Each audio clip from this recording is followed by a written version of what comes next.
अगर तुम्हारा सहारा न होता तो मेरा रास्ता क्या होता, मेरी मंजिल किधर होती। छोड़ो भी इन बातों को। आओ, मैं तुम्हें कुछ तस्वीरें दिखाऊं।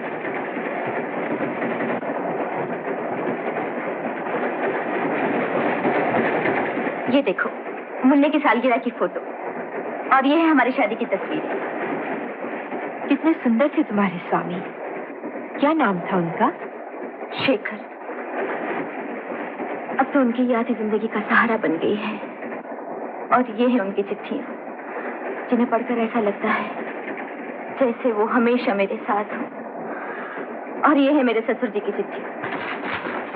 लिखा है, बहू, भगवान ने शायद शेखर को हमसे इसीलिए छीन लिया हो कि हमें हमारी भूल की सजा मिल जाए। लेकिन अब तो इतना ही कहना है कि तुम्हारी गोद में हमारे घराने का चिराग है। अगर हो सके तो अपने सास ससुर को माफ कर दो और बच्चे को लेकर फौरन चली आओ। हमारा घर हमेशा तुम्हारा इंतजार करेगा। ऐसा लगता है बहुत ही दुखी मन से लिखा है।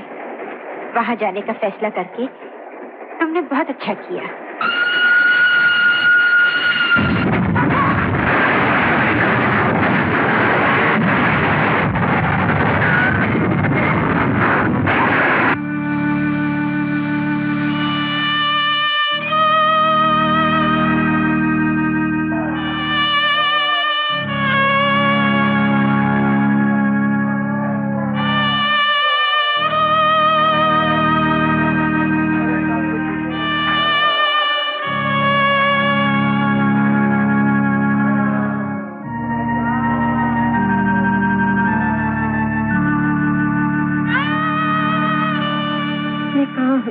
ये इमरजेंसी हॉस्पिटल है। डॉक्टर ट्रेन का एक्सीडेंट हो गया था। एक्सीडेंट? पूनम कहाँ है? हम किसी का नाम नहीं जानते। आप ठीक हो जाएं तो खुद देख लीजिएगा। मैं बिल्कुल ठीक हूँ। आप कहाँ जा रही हैं? ठहरिए।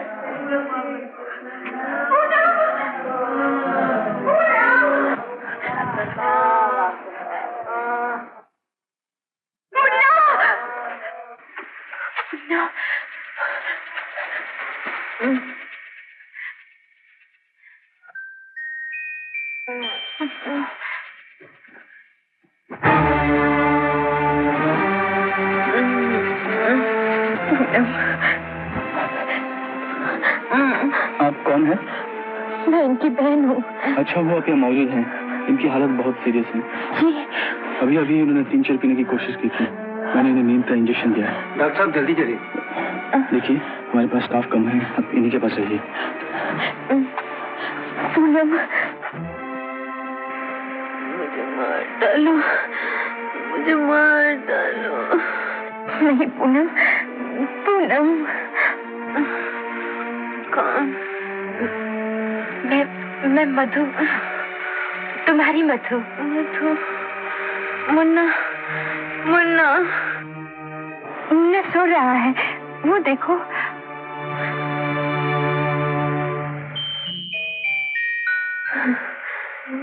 मेरे लाल,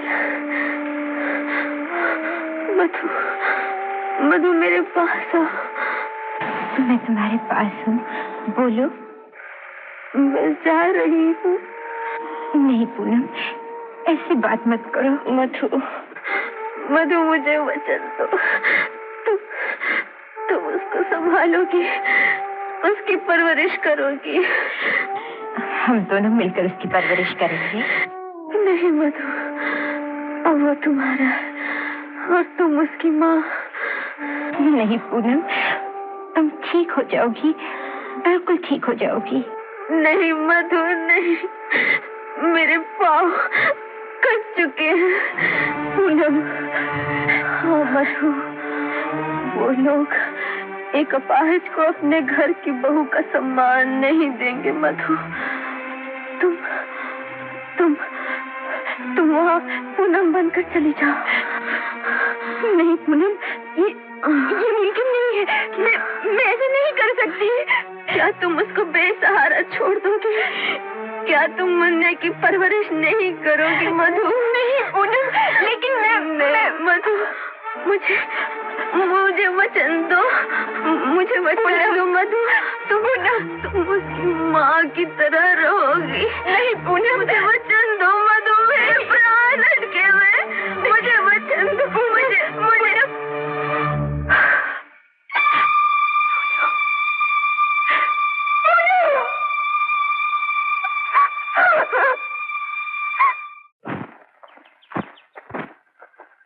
दीदी थैंक यू।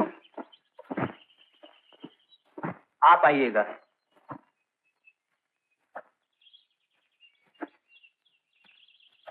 आपकी बहन के बारे में हमें बहुत अफसोस है। आपका नाम? पूनम। और बच्चे का? राजीव। यहाँ से कहाँ जाएंगी? आपका पता? Care of Diwan Dinanath, retired deputy collector, lake view, Nainital.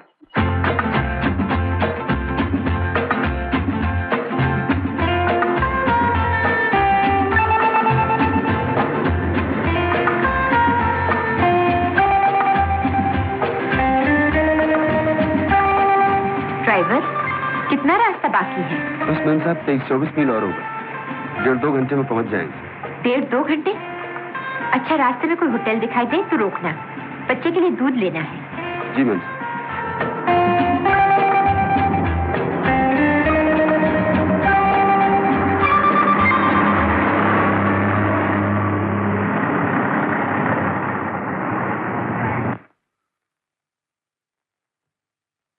लाइए मैम साहब।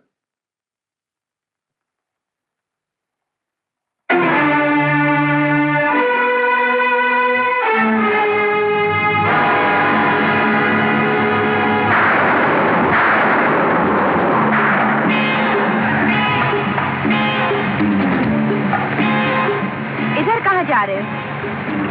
सीधी सड़क से जल्दी पहुंच जाएंगे मैम साहब, शाम होने से पहले। लेकिन इधर तो घने जंगल है, गाड़ी वापस ले चलो। मैं कहती हूँ गाड़ी वापस ले चलो। मैं कहती हूँ गाड़ी वापस ले चलो, सुनते नहीं?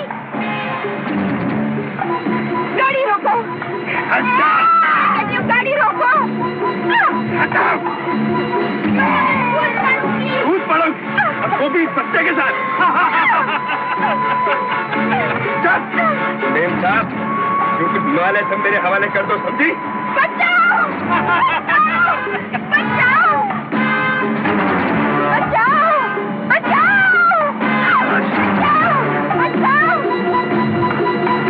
बचाओ! बचाओ! बचाओ!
बहुत धन्यवाद, आप न होते तो। इसकी कोई जरूरत नहीं। अब आप इस टैक्सी में तो जा नहीं सकती, कहीं तुम आपको अपनी जीप पे छोड़। जी। जाना कहाँ आपको? नैनीताल। नैनीताल? ये रास्ता तो अल्मोड़ा जाता है। वो टैक्सी ड्राइवर गलत रास्ते पे ले आया। ऐसे मौसम में आपको अकेले नहीं आना चाहिए था। खैर इस वक्त नैनीताल जाना तो नामुमकिन है।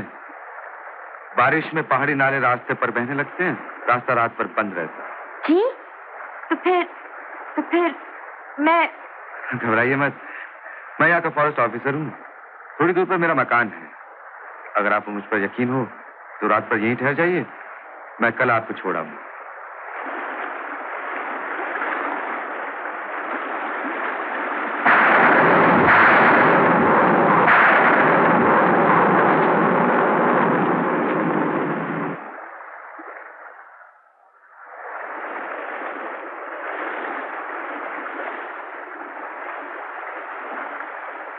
मुन्ना सो गया? जी।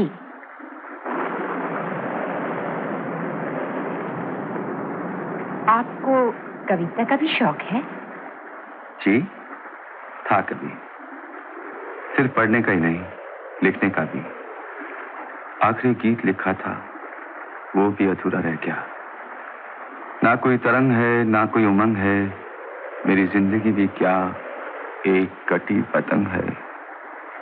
बहुत सुंदर। लेकिन जब से जीवन की सच्चाई समझ में आई, कविता की कोमल कल्पना समाप्त हो गई। और अब तो यहाँ के घने जंगल, खतरनाक मौसम, भूखा जानवर ही भले लगते हैं। खैर छोड़िए, आपसे एक बात पूछना चाहता हूँ। पूछिए। जब से आप मिली हैं, मुझे ऐसे लगता है शायद आपको पहले कहीं देखा है। जी? न जाने क्यों कभी कभी किसी को देखकर ऐसे लगता है पहचान पुरानी है। क्या नाम बताया आपने? पूनम।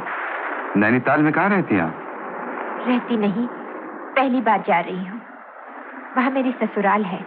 ससुराल है और जा रही पहली बार? मैं कुछ समझा नहीं। जी, उन्होंने अपने माता पिता की मर्जी के खिलाफ शादी की थी, इसीलिए। वो समझा। और क्या मैं पूछ सकता हूँ कौन है वो लोग? वहाँ के रिटायर्ड कलेक्टर दीवान दीनानाथ जी मेरे ससुर हैं। दीवान दीनानाथ जी, वो लेक व्यू वाले आपके ससुर? यानी कि आप शेखर की पत्नी हैं? लेकिन वो तो ट्रेन एक्सीडेंट में बच गई। कितनी अनोखी बात है ना? ये तो बहुत खुशी की बात है। आप मेरे ससुराल वालों को कैसे जानते हैं? वो भी तो मेरा अपना ही घर है। पिताजी और दीवान जी मुंह बोले भाई हैं। बचपन में शेखर और मैं एक साथ खेले, एक साथ पढ़े, लेकिन जब बड़े हुए तो रास्ते अलग हो गए। उन दिनों 5 साल की ट्रेनिंग के लिए मैं जर्मनी गया था।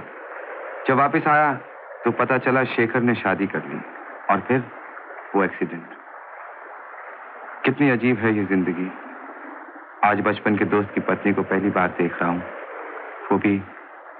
वो भी एक विधवा के रूप में। इतना नजदीकी रिश्ता है, इसलिए मन बार बार कह रहा था शायद आपको पहले कहीं देखा है। आप क्या सोच रही हैं? यही, जो लोग मुझे देखकर क्या कहेंगे, क्या सोचेंगे?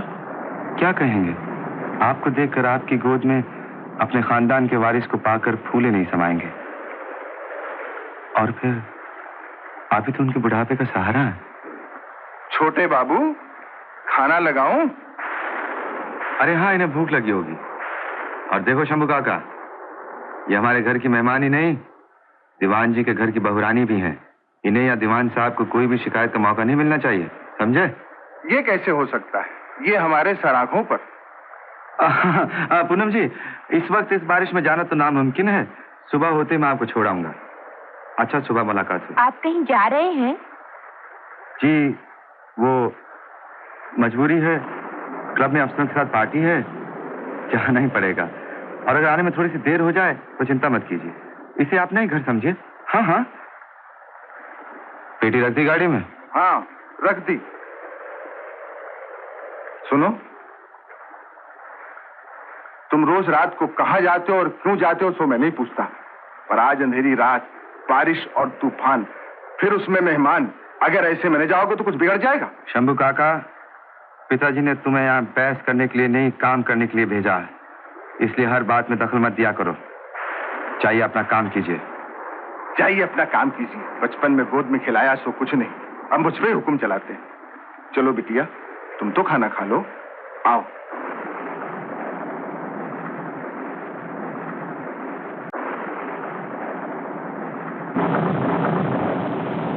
आओ। शंभू काका, तुम्हारे साहब रोज रात को घर से चले जाते हैं? हाँ, बहुत समझाता हूँ पर नहीं मानते। दिन भर काम में लगे रहते हैं और शाम होते ही बेचैन होने लगते हैं। कभी क्लब में और कभी जंगलों में भटकते रहते हैं और शराब में अपना दुख भुलाने की कोशिश करते हैं। क्या वो शराब भी पीते हैं? पहले तो छूते भी नहीं थे। 5 साल विलायत में रहे फिर भी नहीं पी, लेकिन अब ऐसी क्या बात हो गई? न मानो तो कुछ नहीं और मानो तो क्या नहीं हो गया। शराफत के बदले में धोखा मिला, तब से मन टूट गया। किसने दिया धोखा? एक लड़की ने। लड़की ने? हाँ बिटिया, अब तुमसे क्या छिपाना। इनके पिता ने एक लड़की पसंद की थी। लड़की को बिना देखे ये शादी के लिए राजी हो गए। फिर क्या हुआ? फिर एक अनहोनी हो गई। जब ये बारात लेकर ब्याह के लिए पहुंचे तो लड़की घर छोड़कर भाग चुकी थी। ये तुम क्या कह रहे हो? वो लड़की राक्षसी होगी जिसने बिना देखे ऐसे देवता को ठुकरा दिया। शादी कहाँ तय हुई थी? गंगापुर में।